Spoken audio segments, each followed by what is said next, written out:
Shabbat Shalom a todos, bienvenidos a este Shabbat y en este programa que estamos desarrollando de la lectura del Zohar. Cuando hablamos del Zohar, tenemos que entender, reflexionar y meditar que es una herramienta para entender los misterios de la Torá. El Zohar es reglas místicas, si podemos llamarle así, para poder entender lo que la Torá eterna nos quiere hablar. Hay una Torá escrita y una Torá eterna. La Torá eterna se esconde dentro de la Torá escrita. La transición de lo físico a lo espiritual, podríamos llamarle a esa transición el misticismo hebreo. Cuando escuchamos a nuestro Sheliachim o Sheliach, Shaul Katán, diciendo: no estoy seguro si fue en el cuerpo o en el espíritu que fui llevado. Es una experiencia de una transición mística, le llamamos, de una persona que se le fue entregado un misterio. Vi la Nueva Jerusalén. Él habla sobre esto. El Zohar, como otros libros, como el Sefer Yetzirah o el Bahir, tienen que ver totalmente con la Torá, pero están hechos con la inspiración del Ruach HaKodesh, del bendito sea, para abrir esos secretos. Al final de los tiempos, en la era de Acuarios que se aproxima, la era de la luz, todo hombre conocerá del nombre de Yahweh, todos, y todo hombre conocerá los secretos de la Torá. Por eso que ya la Torá no será enseñada, sino que será vivida por todos como nuestra forma natural, orgánica. Este comentario es uno de el Zohar Soncino, y esta es una introducción que estamos haciendo para poder leer eventualmente el texto. So, tomamos este tiempecito aquí en Shabbat para compartirlo con usted. Yo en mi persona percibo que la vida mística o la enseñanza mística no es doctrinal. Es muy fluida y se necesita tener una mente totalmente abierta a que estas palabras, estas enseñanzas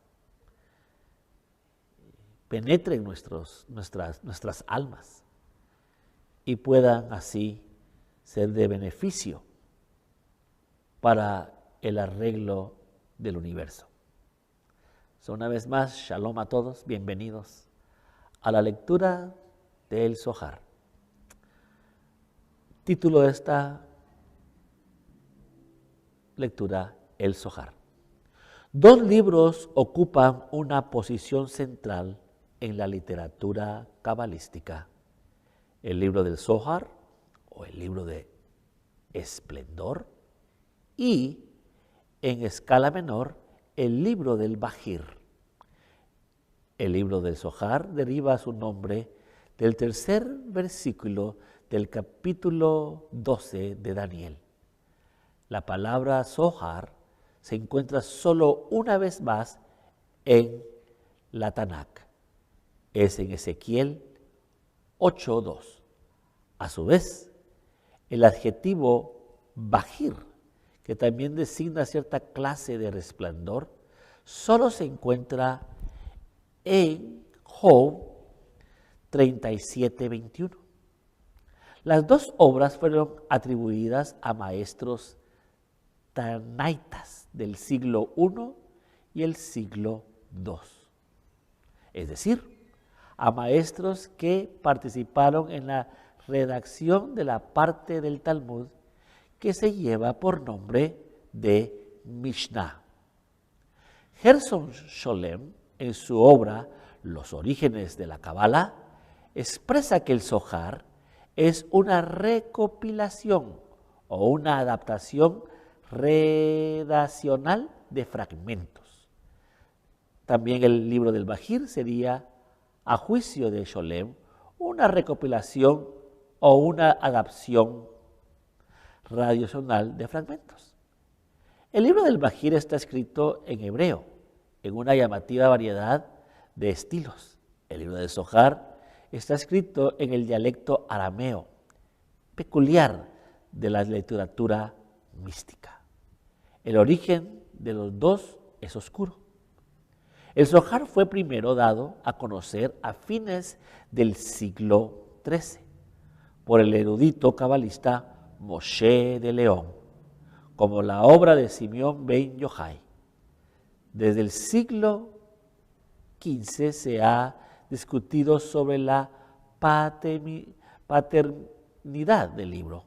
Primero se debatió acerca de su autor, era Simeón ben Yochai o Moshe de León. La primera opinión fue acogida por los cabalistas que se inclinaban a adjudicarle un origen milagroso. La segunda era la de los racionalistas, rabinos y filósofos que sostenían que el libro era una falsificación. En el siglo XIX sostuvo esta opinión el historiador Heinrich Graetz. No era difícil encontrar objetivos contra la atribución del Alfa de la Antigüedad al Zohar.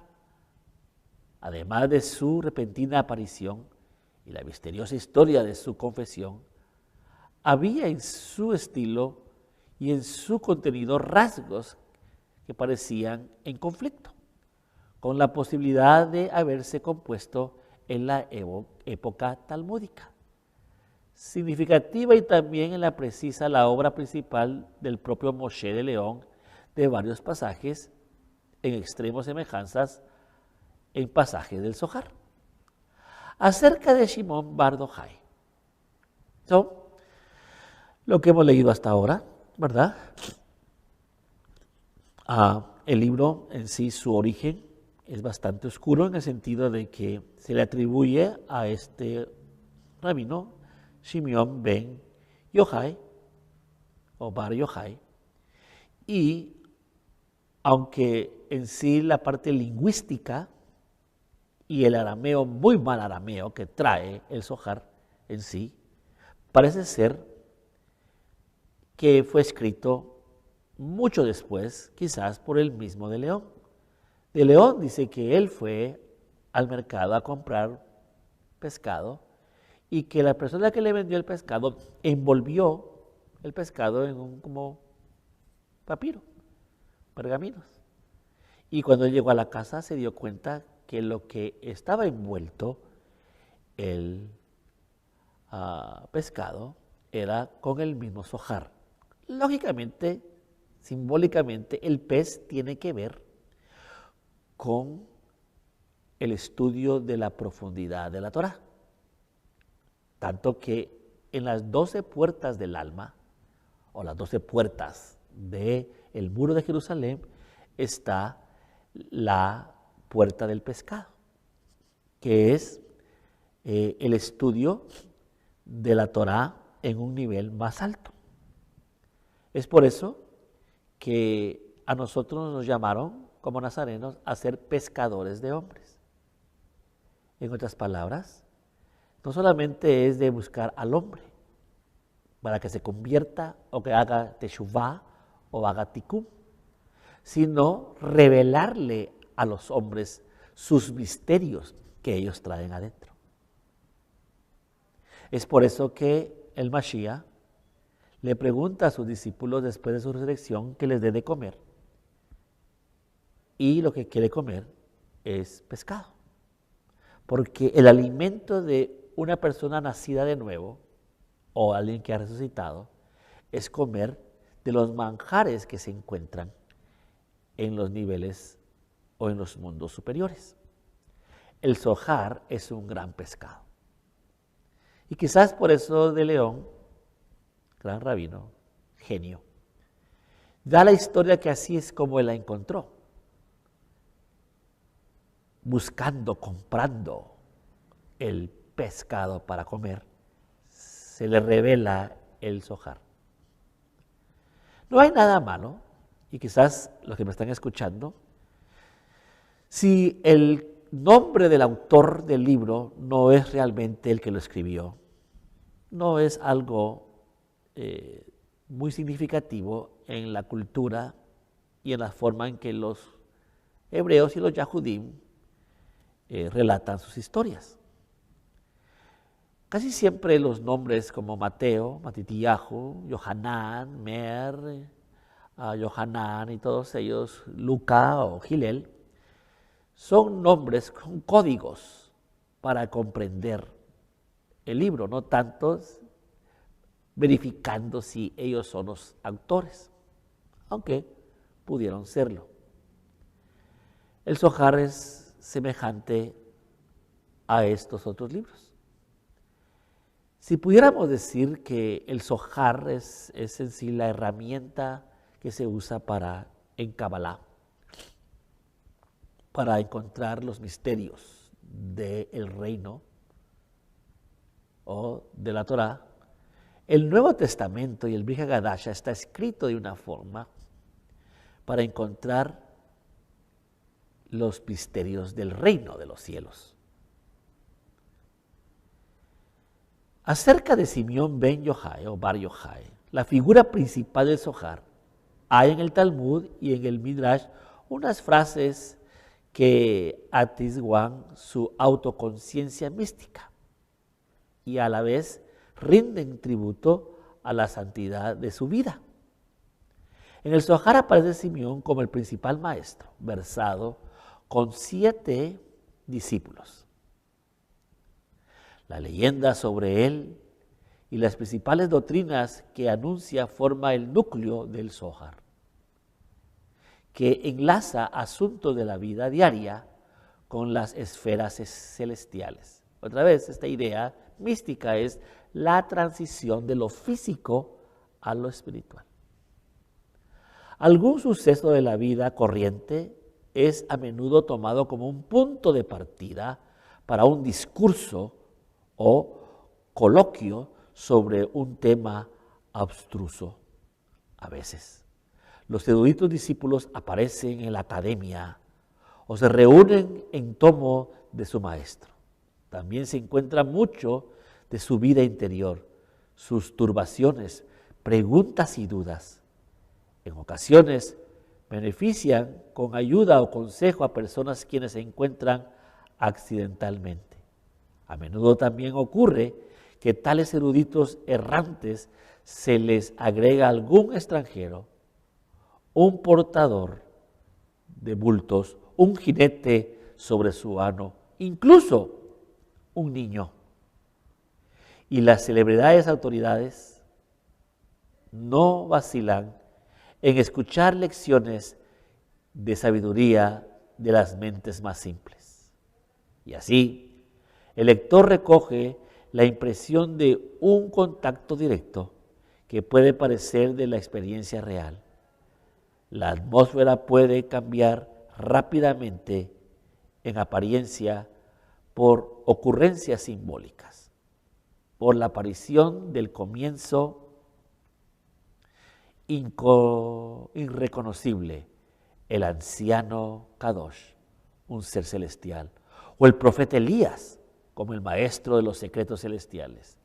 La atmósfera de maravillas se despliega de manera prominente en torno a la figura de Simeón ben Yochai, conocida como Businá Kadisha o la lámpara Kadosh, la lámpara sagrada. Muchos de los cabalistas entienden que Shimon Bar Yochai tiene que ver con esa enseñanza del primer siglo que lo destaca el Nuevo Testamento. Y hay un paralelismo entre Yeshua de Nazaret y Simeón Bar Yochai. Muchos llegan a alcanzar que en sí pueden ser la misma persona. Pero de seguro es la misma enseñanza que encontramos en el Nuevo Testamento, que por su traducción y su viaje dentro del mundo grecorromano fue escondido los secretos. Pero cuando volvemos al Brit Hadashah, en el arameo, en el hebreo, el pensamiento del este, toma las cualidades como las del Zohar.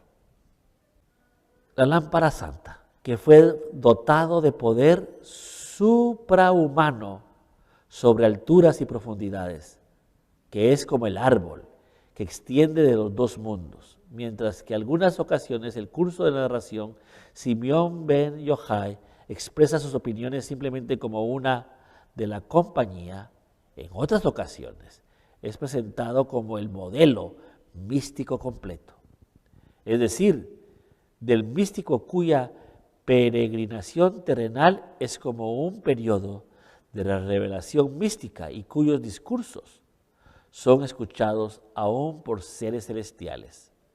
Sus seguidores a veces hablan de él después de su muerte con veneración para su recuerdo. Yeshua claramente dijo, haréis esto en memoria de mí. Entonces, hay mucho paralelismo que vamos a estar viendo cuando leamos el texto. Esta es la traducción, o la introducción, a esto. Leemos un poco más. En el Zohar, los místicos son designados con nombres como maestros de la enseñanza, los que conocen las medidas, hijos de la fe, los segadores del campo, los dignos de la verdad, los sabios de corazón, pero también se los llama simplemente maskilim. ¿Qué quiere decir? Los inteligentes. Wow. Ha aparecido el Zohar, fue pronto mencionado y usado por los escritores judíos contemporáneos, por Salomón y Benidret, por Trodos de Abulufia y por Manehem Ricanati, el cual recurre frecuentemente al Zohar en su comentario místico sobre el Pentateuco. En las fuentes más tempranas, el Zohar se le llama el Midrash de Rabí Simeón ben Yochai. También se le llamó que haya luz, o el gran libro del esplendor. El Zohar se imprimió por primera vez en 1558 en Cremona y casi en el mismo tiempo en Mutua. Posteriormente se hicieron otras ediciones, entre ellas las de Dublín, Ámsterdam, Constantinopla, Vilna y Berlín. El torno del Zohar se elaboró una abundante literatura exegética. Hay, aunque no muchas, traducciones del Zohar. Las tempranas son las versiones latinas de ciertas partes de la obra por autores cristianos. Escuche quiénes son los que promovieron, que tomaron, fueron autores cristianos. Así que la traducción de Hidrot, la Cábala de Nudata, traducida al inglés por Matters, y de las porciones mesiánicas cristianas. En inglés existen una nueva traducción completa de Sperling y Simeón, el Zohar fue traducido al francés por Jean Pauli. La Hidra Sutta fue antes traducida por Eliphaz Levi. Solo pequeñas secciones fueron traducidas al alemán. Hasta la selección más extensa fue publicada en 1931, no hace mucho tiempo atrás, por Ernest Müller. Y desde entonces Scholem publicó en su traducción alemana la sección que se trata de la creación. También se ha de mencionar una versión popular en Yiddish siglo XVI, hecha por Zevi Hidrosh Hotosh. Versiones hebreas de ciertas expresiones difíciles adscriptas a Jaim Vital se hallan impresas en las márgenes de la mayoría de las traducciones bajo Derech Emet, el camino de la verdad.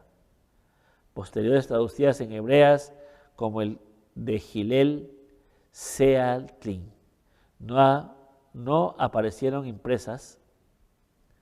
Si se publicó en hebreo, la traducción hebrea hecha por Judá Rosenberg, en la cual los pasajes del Zohar aparecen dispuestos en el orden de los textos de las Escrituras.